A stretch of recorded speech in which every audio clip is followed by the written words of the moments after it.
The Trump, the Trump, the Trump. Why do we have all these protests and everything like this going on? And I'm going to show you. The Bible tells you exactly what's going on. Don't be fooled by all this foolishness. The Bible tells you. Consider this right here.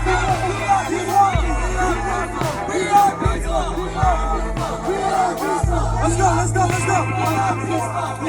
Do they sound peaceful to you? They don't sound peaceful to me.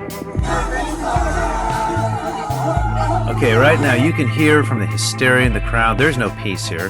This is a total fomenting. And if you notice, you hear this, we are peaceful, we are peaceful. We are. You have these agent provocateurs, or I should say leaders, if you will, spurring on this harassment. Now, all these people you see back in this area here, they're all like, they're being led by really paid individuals, paid from George Soros connected groups.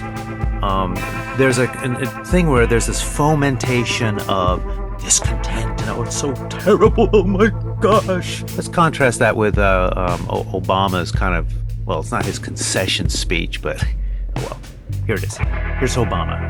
Okay.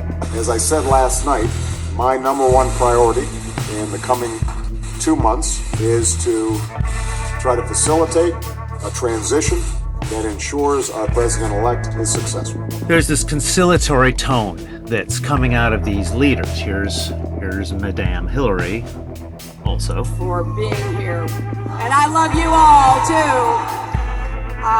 Last night, I congratulated Donald Trump and offered to work with him on behalf of our country. I hope that he will be a successful president for all Americans. Okay, so what's all this about?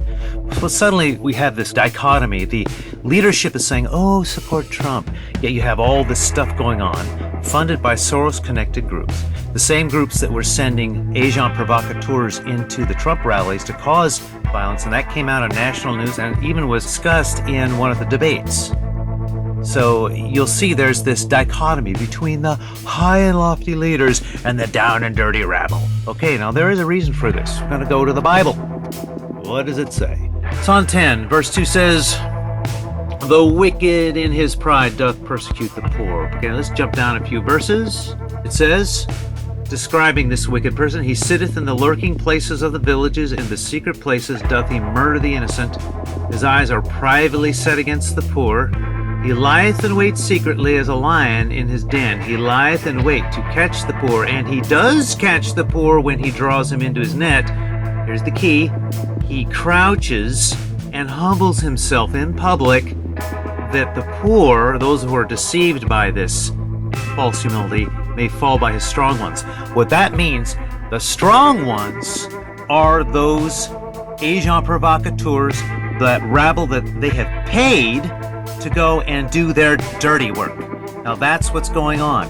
You have the high and lofty Obama and Hillary giving this plea for unity with Trump, but there are people who have been working for them through the whole campaign are out causing trouble to create this dichotomy like, oh, maybe Trump is just not able to unify the country. We're going to have to step in and cancel the election for a national emergency. Oh dear, we're going to have to save America from the people we are secretly unleashing on it. Okay, now back on another Hillary ad where you have a lot of Republican establishment rhinos giving their opinion of why Trump is not fit to be president. He's a race baby. He's a hypocrite, religious bigot. Donald Trump is a phony, a fraud. He's not a serious adult. I can't vote for Donald Trump given the things that he said. Trump should not be supported. I believe he's disqualified himself to be president. I just cannot support Donald Trump.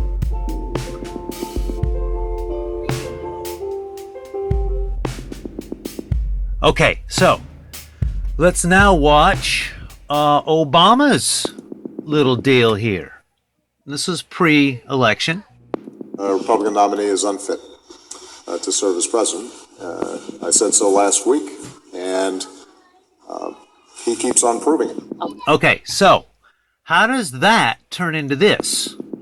Clinton and Obama urge support for President-elect Trump. Clinton and Obama urge support for President-elect Trump, yet we have this scene going on here.